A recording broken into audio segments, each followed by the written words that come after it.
જય દ્વારકાધીશ મિત્રો. સૌરાષ્ટ્રના પાદરમાં આવેલું એક નાનકડું ગામ જેનું નામ શાંતિપુર. આ ગામમાં એક ખેડૂત રહેતો હતો જેનું નામ હતું રતનજી. રતનજી પાસે સંપત્તિના નામે માત્ર 2 વસ્તુ હતી. એક 5 વીઘાનો નાનકડો ટુકડો અને બીજી તેની અપાર પ્રમાણિકતા. ગમે તેવો કપરો કાળ હોય પણ રતનજી ક્યારેય અનિતિનો માર્ગ પકડતા નહીં. તેની પત્ની જમના સાક્ષાત લક્ષ્મી જેવી હતી. મહેનતું તો એવી કે સૂરજ ઉગે એ પહેલાં તો આખા ઘરનું કામ પતાવીને રતનજી માટે ટિફિન તૈયાર કરી દેતી. આ વર્ષે વરસાદ થોડો મોડો હતો. આકાશમાં વાદળોની સાંતાકુકડી ચાલતી હતી પણ ધરતી હજુ તરસ્યા રણ જેવી સૂકી ભઠ હતી. રતનજીના કપાળે ચિંતાની લકીરો હતી, છતાં તેને કુદરત પર અપાર વિશ્વાસ હતો. તે દરરોજ વહેલી સવારે પોતાના બળદોને લઈને ખેતરે નીકળી જતો. તે કહેતો, જમના, ભલે આબમાં વાદળ ન હોય પણ મારે મારી ધરતીને તો તૈયાર રાખવી જ પડે ને. જ્યારે મેઘરાજા મહેરબાન થાય ત્યારે મારી ધરતીમાં એમને વધાવવા તૈયાર હોવી જોઈએ. એક બપોરે જ્યારે સૂરજ બરાબર માથે તપતો હતો, રતનજી હળ હાંકી રહ્યો હતો. પરસેવાના ટીપા તેના ચહેરા પરથી ટપકીને પવિત્ર માટીમાં ભળી રહ્યા હતા. અચાનક હળની લોખંડની અણી કોઈ કઠણ પદાર્થ સાથે અથડાઈ ટણણ જેવો અવાજ આવ્યો. રતનજી રોકાઈ ગયો. તેને લાગ્યું કે કદાચ કોઈ મોટો પથ્થર હશે જે તેના હળને નુકસાન પહોંચાડી શકે છે. તેણે હળ બાજુએ મૂકી હાથથી માટી ખોદવાનું શરૂ કર્યું. જેમ જેમ માટી હટતી જાય તેમ તેમ રતનજીનો આંખો આશ્ચર્યથી પહોળી થતી ગઈ. માટીની નીચે એક મોટો ત્રાંબાનો ચરુ દટાયેલો હતો. તેના પર સુંદર કડા હતા. રતનજીએ આજુબાજુ જોયું. આખું ખેતર સુમસાન હતું. તેણે ધડકતા હૈયે ચરુનું ઢાંકણું સહેજ ઉઘાડ્યું. અંદરથી સોનેરી તેજ છલકાયું. આખો ચરુ ચકચકડતી સોના મહોરોથી ખીચોખીચ ભરેલો હતો. કોઈ સામાન્ય માણસ હોત તો આ જોઈને નાચવા લાગત, પણ રતનજી તેણે એક ઊંડો શ્વાસ લીધો અને પત્ની સાથે વાત કરતી વખતે કહેતો હોય તેમ બબડ્યો, એ ભગવાન, આ મારું નથી. આ મારા પરસેવાની કમાણી નથી. જે સોનું મેં વાવ્યું નથી એ લણવાનો મને કોઈ હક નથી. રતનજીએ શાંતિથી ઢાંકણું બંધ કર્યું. ચરુ ખેતરના એક ખૂણે ઝાડીઓમાં મૂકી દીધો અને ફરી પોતાનું હળ પકડ્યું. સાંજ સુધી એણે કાળી મજૂરી કરી, જાણે કશું બન્યું જ ન હોય. સાંજે થાકેલો પાકેલો રતનજી ઘરે આવ્યો. ગરમા ગરમ રોટલા અને શાક ખાતી વખતે તેણે જમનાનો ને વાત કરી. જમના, આજે ખેતરમાંથી સોનાની મહોરનો ચરુ મળ્યો હતો.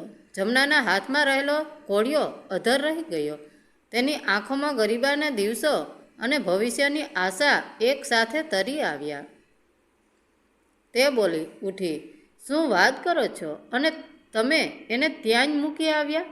રતનજી, આપણા ઘરમાં સાંધા જોડીએ ત્યાં 13 તૂટીએ છે અને તમે સાક્ષાત લક્ષ્મીનો ત્યાગ કરીને આવ્યા?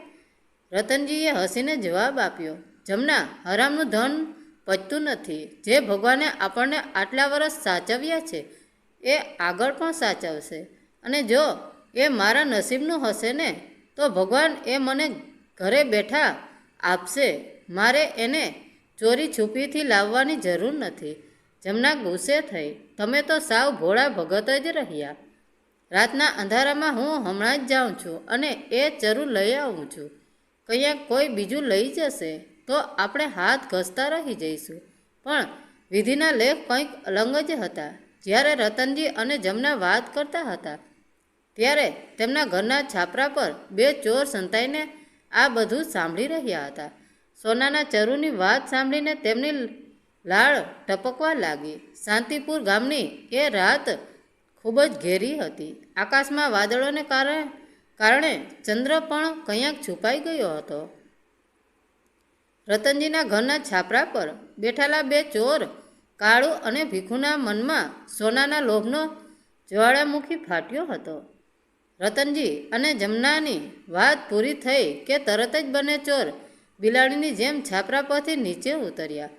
ભીખુના અવાજમાં ધ્રુજારી અને લાલચ બંને હતા.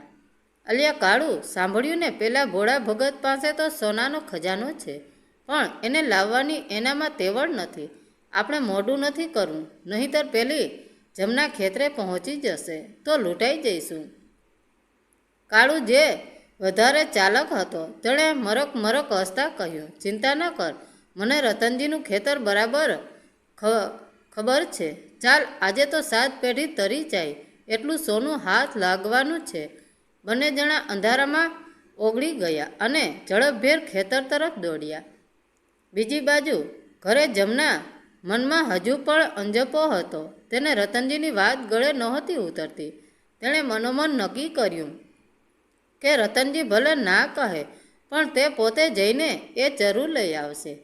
તે ઝડપથી ઘરનું કામ પતાવવા લાગી, જેથી રાતના અંધારામાં કોઈ જોઈ ન જાય તેમ તે નીકળી શકે. પરંતુ ચોરો તો પહેલેથી જ ખેતરે પહોંચી ગયા હતા. કાળુએ ખેતરના ખૂણે ઝાડીઓમાં તપાસ કરી. અચાનક તેની નજર પેલા તાંબાના ચરુ પર પડી. અંધારામાં પણ એની ચમક કંઈક અલગ જ હતી. મળી ગયો, આ રહ્યો આપણો ખજાનો, કાળુ હરખાઈને બોલ્યો. તેમણે સાવચેતથી ચરુને પકડ્યો. ચરુ ખાસો વજનદાર હતો. બંનેના મનમાં લાડુ ફૂટતા હતા કે આજે તો રાતોરાત અમીર થઈ જવાશે. કાળુએ હળવેકથી ચરુનું ઢાંકણું ખોલ્યું. તેને આશા હતી કે સોનામહોરની ખનક સંભળાશે, પણ અંદરથી કંઈક અલગ જ અવાજ આવ્યો. ફૂફાડામાં જેવો ભયાનક અવાજ આવ્યો. ચોરોની આંખો ફાટી ગઈ. ચરુની અંદર સોનામહોરને બદલે એક કાળતરો સાપ ગૂંચળું વળીને બેઠો હતો. જેવો કાળુએ હાથ અંદર નાખવાનો પ્રયત્ન કર્યો, સાપે ફૂફાડો માર્યો અને પોતાની ફેણ બહાર કાઢી. કાળુના તો મોતિયા મરી ગયા. તેણે તરત જ ઢાંકણું બંધ કરી દીધું. અરે બાપરે, આ ખેડૂત તો બહુ મોટો ઠગ નીકળ્યો. ભીખુ પરસેવે રેબઝેબ થઈ ગયો. તેણે તો આપણને ફસાવવાની જાળ બિછાવી હતી. પોતે તો સોનું સોનું કહીને આપણને અહીં મોકલ્યા, જેથી આપણે સાપ કડવાથી મરી જઈએ. કાળુને બહુ ગુસ્સો આવ્યો. તેની લાલચ હવે બદલામાં ફેરવાઈ ગઈ. આ રતનજીએ આપણી મજાક ઉઠાવી છે. એણે આપણને મારવાનો પ્લાન બનાવ્યો હતો ને હવે આપણે એને પાઠ ભણાવીશું. આ સાપ ભરેલો ચરુ આપણે એના ઘરે લઈ જઈએ. અડધી રાતે એના છાપરામાંથી આ સાપ અંદર પધરાવી દઈએ, એટલે સવારે એની લાશ જ બહાર નીકળે. બંને ચોર વેર લેવાની ભાવનાથી બળતા બળતા ફરી પાછા ગામ તરફ વળ્યા. આ બાજુ જમના મોડી રાતે હાંફતી ખેતરે પહોંચી. તેણે આખા ખેતરમાં ફાફા માર્યા, ઝાડીઓ ફંફોસી, પણ તેને કંયાય ચરુ મળ્યો નહીં. તે નિરાશ થઈને લડવા જેવી થઈ ગઈ. હાય રે મારું નસીબ! રતનજી સાચું કહેતા હતા. કોઈ બીજું ઉઠાવી ગયું લાગે છે. ગરીબના નસીબમાં સુખ કયાંથી હોય? તે ખાલી હાથે ઘરે પાછી ફરી. ઘરે આવીને તેણે જોયું કે રતનજી તો ઘસઘસાટ ઊંઘતા હતા. જમનાએ તેમને જગાડીને ઠપકો આપ્યો. જુઓ, હું નહોતી કહેતી, ચરુ તો કોઈ લઈ ગયું. હવે આખી જિંદગી મજૂરી જ કરવાની રહી. રતનજીએ અડધી ઊંઘમાં આંખો ખોલી અને શાંતિથી બોલ્યા. જમના, મેં તને કહ્યું હતું ને, જો એ આપણા ભાગ્યમાં હોત તો કંયાય ન જાત. ભગવાન જે કરે તે સારા માટે જ હોય છે. હવે સૂઈ જા, સવારે વહેલા ખેતરે જવાનું છે. પરંતુ રતનજીને ખબર નહોતી કે તેમના ઘરની ઉપર જ મોત મંડરાઈ રહ્યું હતું. ચોરો ચરુ લઈને છાપરા પર પહોંચી ચૂક્યા હતા અને તેમના લોહીના તરસ્યા હતા. મધરાતનો સમય હતો. આખું શાંતિપુર ઘસઘસાટ ઊંઘતું હતું, પણ રતનજીના ઘરના છાપરા પર મોતનો ઓછાયો મંડરાઈ રહ્યો હતો. કાળુ અને ભીખુ, જેમના મનમાં વેરઝેરનું જે ધોળાઈ રહ્યું હતું, તેઓ દબાતા પગે છાપરાના મોભે સુધી પહોંચી ગયા. ભીખુનો જીવ અધર હતો. કાળુ, જોજે હો, ભાઈ આ સાપ કંઈક આપણને જ ન કરડી બેસે. પેલા ભગતને મારવા જતાં આપણી ચિંતા ન સળગે. કાળુએ દાંત કયા કચકચાવ્યા. તું છાનો માનો રહે. આ રતનજીએ આપણને છેતર્યા છે. એણે સોનાની લાલચ આપીને આપણને મોતને મોઢે ધકેલ્યા હતા. હવે આ ચરુ હું એના ઘરના બરાબર વચગાળે ઊંધો કરીશ. જેવો સાપ નીચે પડશે એટલે રતનજી અને એની વહુ બેયના રામ રમી જશે. પછી ભલે એ ભક્તિ કરતો. કાળુએ ધ્રુજતા હાથે ચરુ પકડ્યો. છાપરાના નળિયા સહેજ ખસેડીને તેણે જોયું તો નીચે રતનજી અને જમના સૂવાની તૈયારી કરી રહ્યા હતા. જમના હજુ પણ બબડતી હતી. તમે તો સાવ ભોળા ભગત રહ્યા. ભગવાને છાપરું ફાડીને આપવું હોત તો ક્યારનું આપી દીધું હોત. આમ ખાલી વાતો કરવાથી પેટ નથી ભરાતું. રતનજીએ દીવો ઓલવતા શાંતિથી કહ્યું, જમના, ધીરજના ફળ મીઠા હોય છે. વિશ્વાસ રાખ, ઈશ્વર કોઈનું બાકી નથી. જો આપણી દાનત સાફ હશે તો પથ્થર પણ સોનું બની જશે. આ સાંભળીને ઉપર બેઠેલા કાળુને વધુ ગુસ્સો આવ્યો. એણે મનોમન વિચાર્યું, લે તો જો હવે તારો પથ્થર કેવો સોનું બને છે. તેણે જોર કરીને ચરુને મગરિયા છાપરાના મધ્ય ભાગમાં ઊંધો વાળ્યો. ધબ ધબ ધબ. અચાનક રતનજીના ઘરમાં કશાક પડવાનો અવાજ શરૂ થયો. પણ આ શું?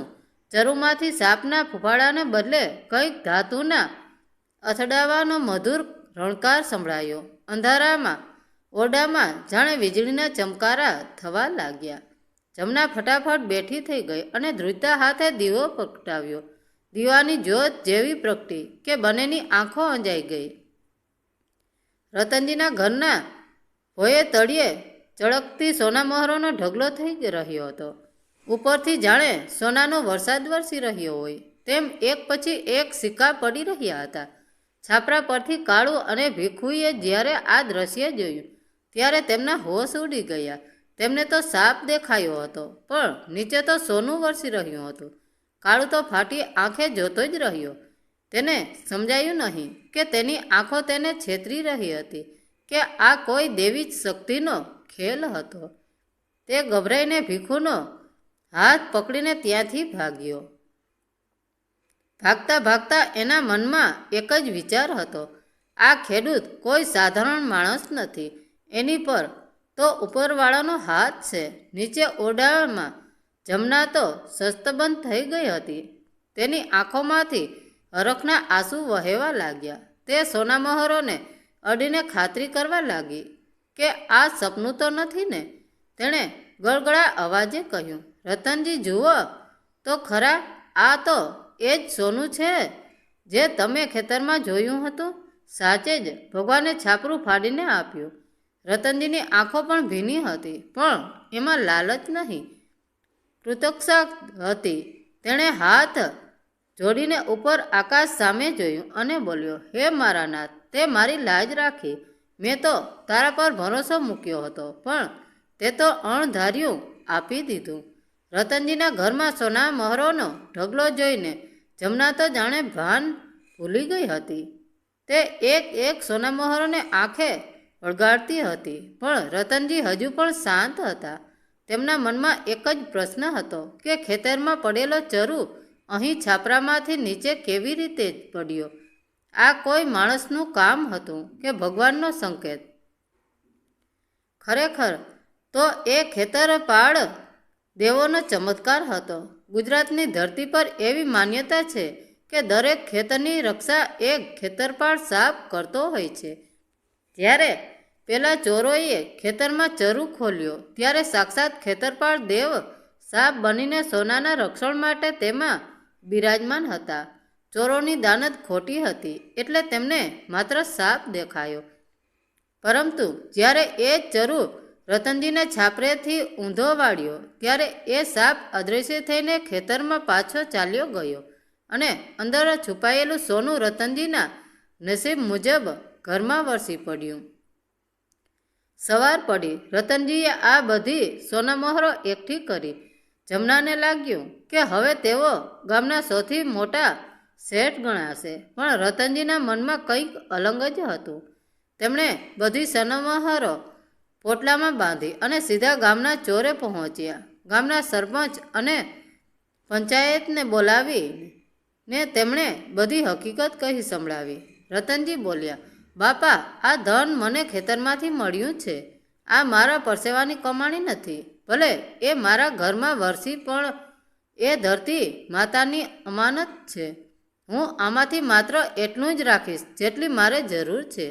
બાકીનું સોનું ગામના કલ્યાણ માટે વાપરવું જોઈએ. રતનજીની આ ઉદારતા જોઈ આખું ગામ દંગ રહી ગયું. લોકો કહેવા લાગ્યા, ધન્ય છે રતનજી તારી જનેતાને. આજના જમાનામાં જ્યાં ભાઈ ભાઈના લોહીનો તરસ્યો છે, ત્યાં તું આટલી મોટી સંપત્તિ જતી કરે છે. બીજી તરફ પેલા બે ચોરો કાળુ અને ભીખુ ગામના પાદરે છુપાઈને આ બધું જોઈ રહ્યા હતા. તેમને પોતાની ભૂલ સમજાઈ. તેમને પસ્તાવો થયો કે જો તેમની દાનત સાફ હોત તો કદાચ તેમને પણ કંઈક મળ્યું હોત. વેર લેવા જતાં તેઓએ રતનજીનું ભાગ્ય ઉઘાડી દીધું હતું. તેઓ રતનજીના પગમાં પડી ગયા અને પોતાની ભૂલ કબૂલી. રતનજીએ તેમને સજા આપવાને બદલે માફ કરી દીધા અને મહેનત કરીને ખાવાની શિખામણ આપી. રતનજીએ એ સોનામહોરોમાંથી ગામમાં એક મોટું તળાવ બંધાવ્યું, જેથી દુષ્કાળમાં કોઈ ખેડૂતોનો પાક ન સુકાય. તેણે ગરીબ બાળકો માટે પાઠશાળા બનાવી. જમનાને પણ હવે સમજાઈ ગયું હતું કે પતિની પ્રમાણિકતામાં જે સુખ હતું તે માત્ર પૈસામાં નહોતું. તેની આંખોમાં હવે ગર્વના આંસુ હતા. સમયનું ચક્ર ફરતું રહ્યું. રતનજીએ સોનામહોરોનો ઉપયોગ ગામના ભલા માટે કર્યો, પણ પોતે તો એ જ જૂના ફાટેલા કેડિયામાં અને એ જ મહેનતની મસ્તીમાં રહ્યા. તેમણે પોતાના ભાગે આવેલી થોડીક સોનામહોરોમાંથી ગામની સીમમાં એક નવી જમીન ખરીદી, જે વર્ષોથી પડતર અને પથ્થરવાળી હતી. લોકો કહેતા, રતનજી, આ પથરાળ જમીનમાં શું ઉગશે? આ તો ધૂળ છે. રતનજી માત્ર હસીને કહેતા, ભાઈ, ધરતી માતા ક્યારેય કોઈને ભૂખ્યો નથી રાખતી. બસ એને પ્રેમ આપનાર જોઈએ. રતનજી અને જમનાએ દિવસ રાત એક કરી દીધા. જે હાથે સોનામહોરો પકડી હતી એ જ હાથે હવે પાવડો અને કોદાળી પકડ્યા. તેમણે પથ્થરો વીણ્યા, જમીન ખેડી અને એમાં ખાતર નાખ્યું. રતનજી કહેતા, જમના, પેલું છાપરું ફાડીને આવેલું સોનું તો ભગવાનની કૃપા હતી, પણ આ જમીનમાંથી જે સોનું નીકળશે ને, એ આપણી સાચી કમાણી હશે. એ વર્ષે મેઘરાજા પણ રતનજીની ભક્તિ અને મહેનત જોઈને મહેરબાન થયા. અષાઢી બીજના દિવસે આકાશમાંથી અમી છાંટાણા થયા અને જોત જોતામાં મુસળધાર વરસાદ પડ્યો. આખું ગામ હરખાઈ ઉઠ્યું. પણ રતનજીના ખેતરનું દ્રશ્ય તો કંઈક અલગ જ હતું. જે જમીનને લોકો પથરાળ કહેતા હતા, ત્યાં આજે હરિયાળી લહેરાવા લાગી હતી.